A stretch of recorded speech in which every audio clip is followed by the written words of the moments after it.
Welcome, ladies and gentlemen. This is the Reddit Herald, your ultimate source for the juiciest, weirdest, and most thrilling stories from across Reddit.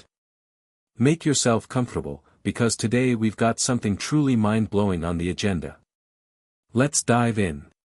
Here is the rewritten first part of your story, crafted for a natural AI voiceover with a down-to-earth, first-person American narration. I also seamlessly integrated the channel plug at the start and the audience hook right where the tension peaks. Right in front of a whole room full of people, my girlfriend looked me in the eye and yelled that I would never be good enough for her.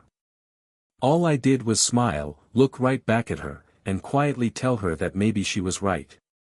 After that, I just turned around, walked out to my car, and drove off without even glancing in the rearview mirror. A few hours down the road, a text popped up from one of her friends asking if I knew what she'd said the second I walked out. I messaged back, asking what it was. Her reply came through just a couple of seconds later, and honestly, those few words completely turned my whole world upside down.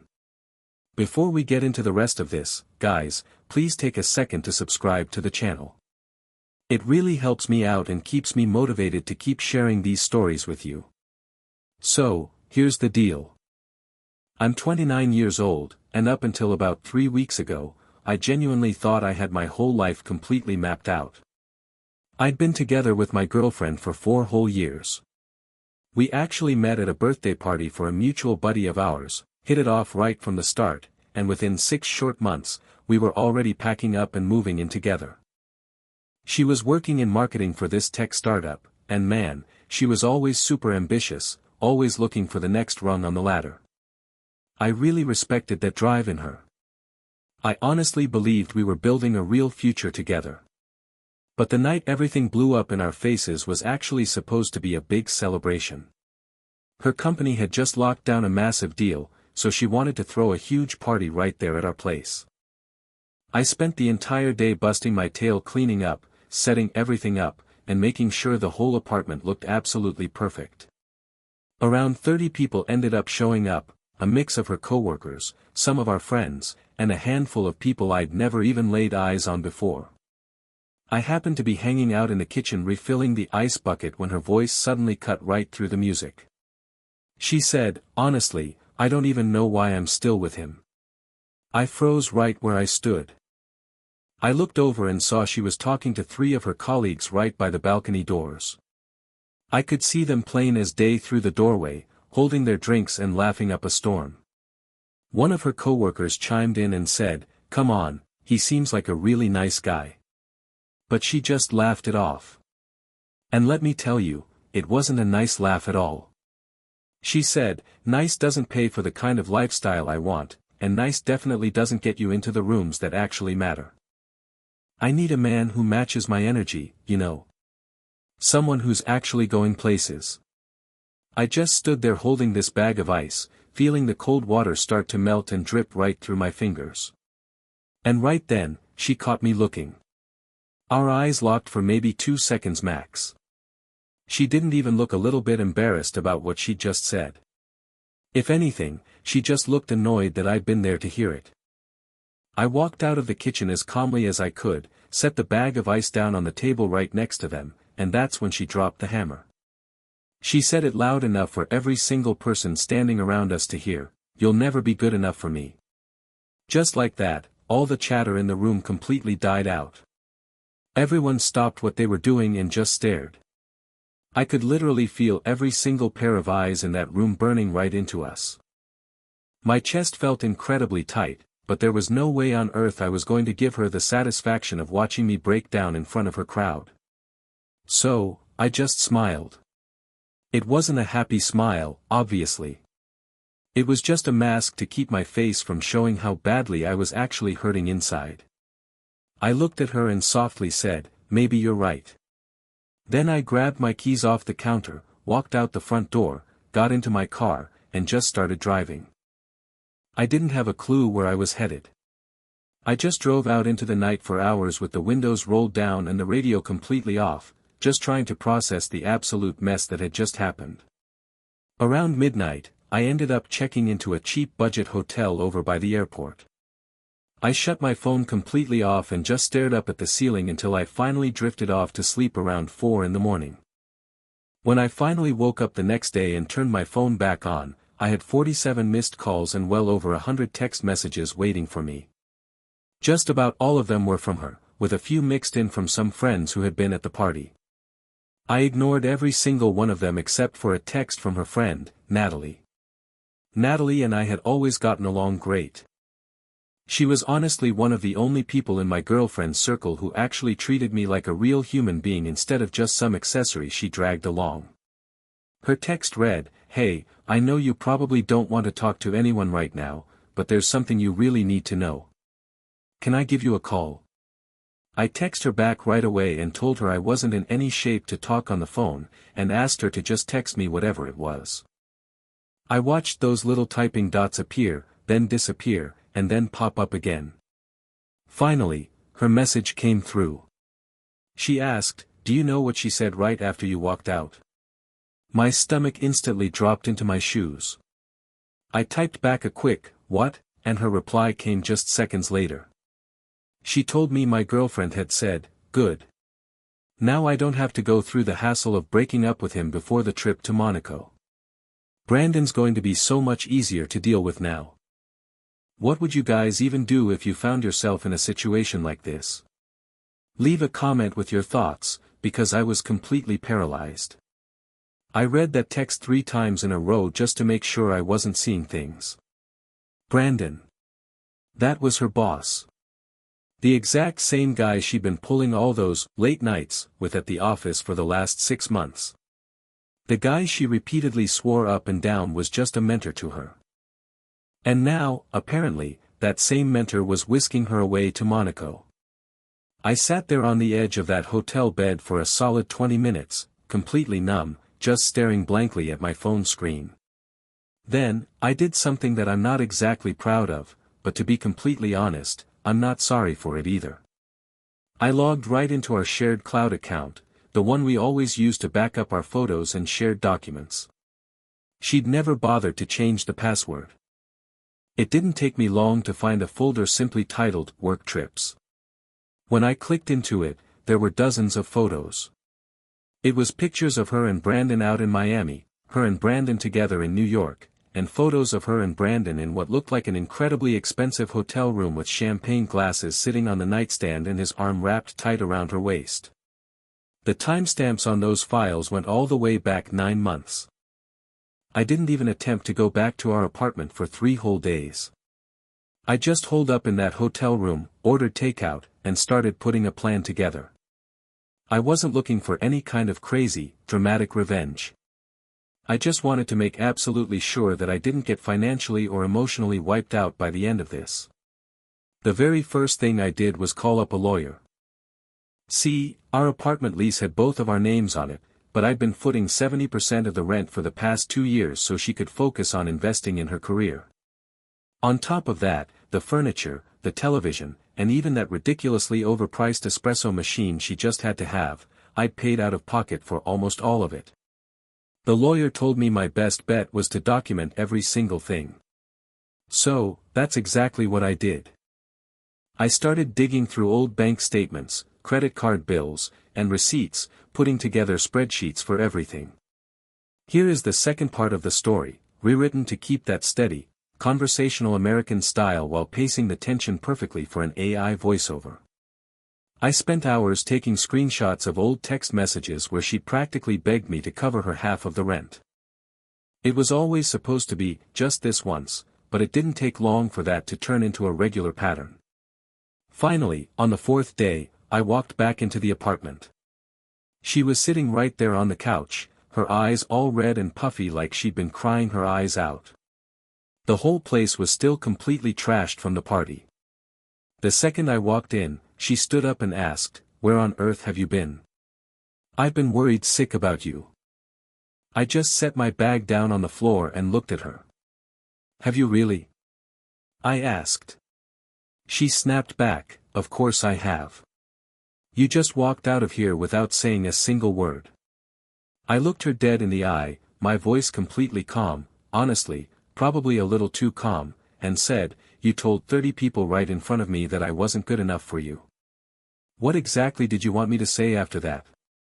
She bit her lip, looking down, and said, "Look, I was drunk. I didn't mean it the way it came out." I asked her, "Which part didn't you mean, exactly? The part where you told everyone I don't match your energy? Or the part where you said being a nice guy doesn't pay for the kind of lifestyle you want?" Right then, her entire face changed. All that fake worry she was putting on completely dropped. She looked at me and said, "Wait, so you were eavesdropping on my conversation?" I couldn't help but scoff.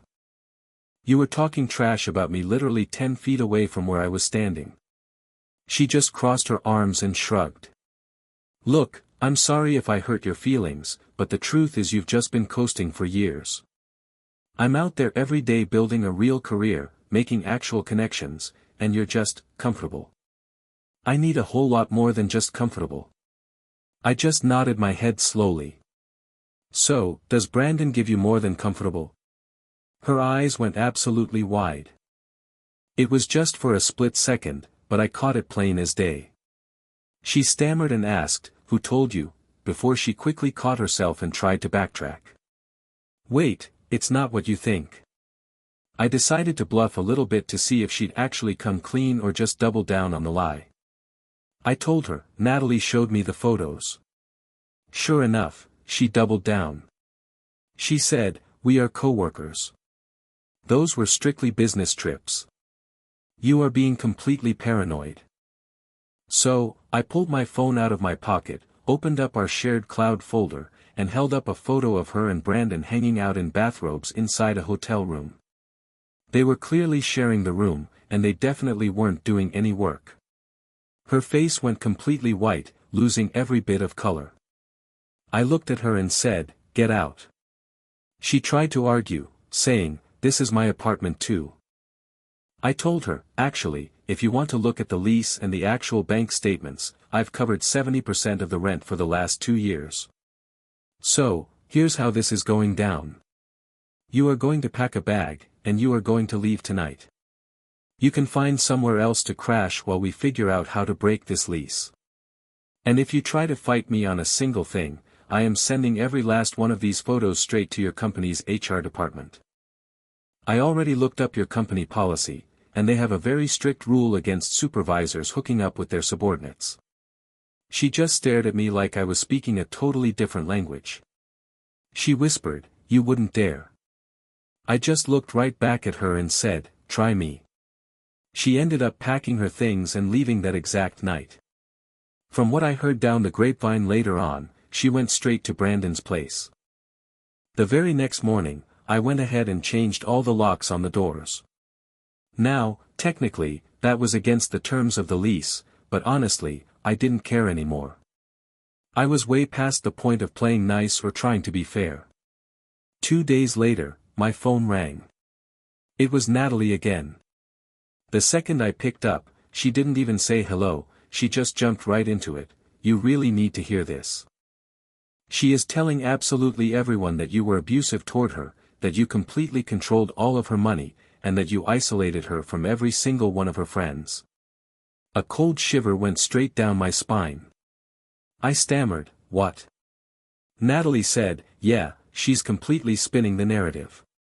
She just posted this massive, long story on her private Instagram talking about how she finally gathered the strength to escape a toxic relationship. And people are completely buying it." Honestly, I was shaking. I told Natalie, "I never did any of that." Natalie said, "I know you didn't. That's exactly why I'm calling to tell you. I was right there, and I saw how she treated you. But she's incredibly good at manipulating things, and she is making herself out to be the ultimate victim."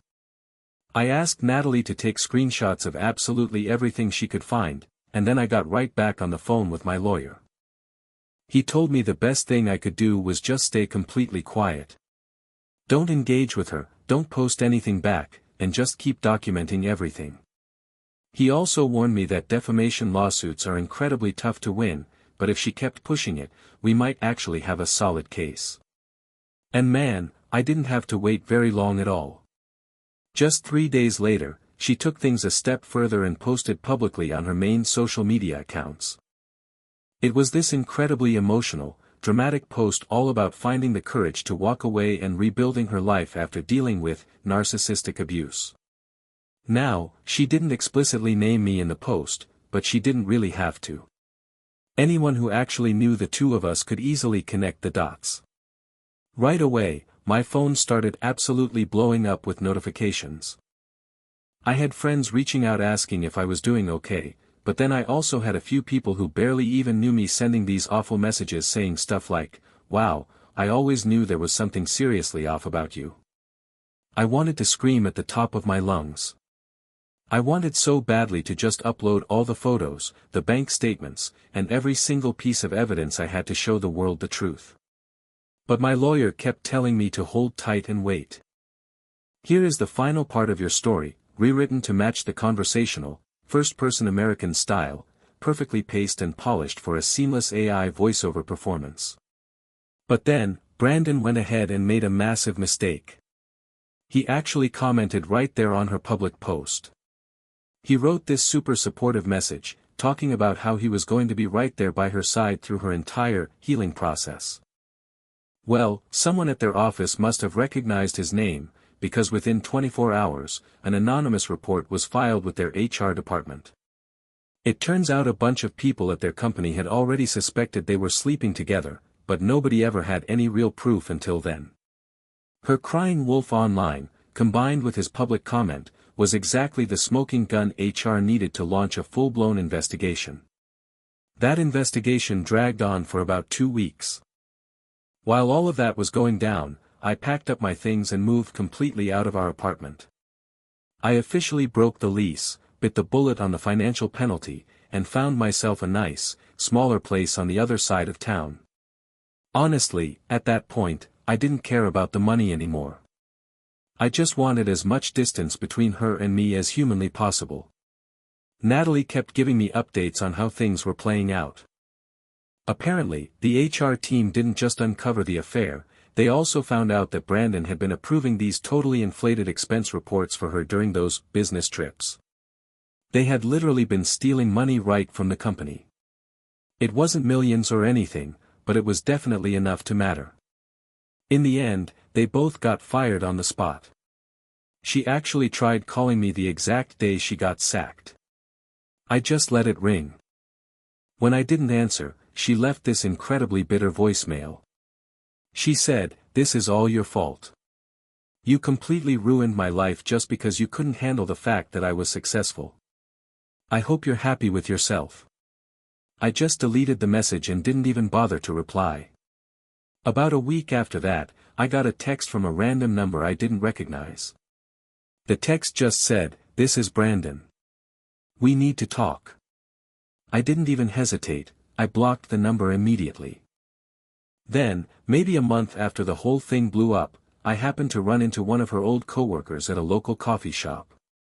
The second she saw me, she looked incredibly uncomfortable, but she ended up walking over to my table anyway. She looked at me and said, "Hey, I just really wanted to apologize to you. I'm so sorry for believing everything," she said, "and for never bothering to ask for your side of the story." I just shrugged my shoulders and told her it was fine. But she shook her head and said, "No, it's really not fine. The crazy thing is, she's doing the exact same thing to Brandon right now. She's telling everyone that he manipulated her into having the affair, and that she was too scared to say no because he was her boss. She is completely throwing him under the bus just to save her own skin." Honestly, I wasn't even surprised.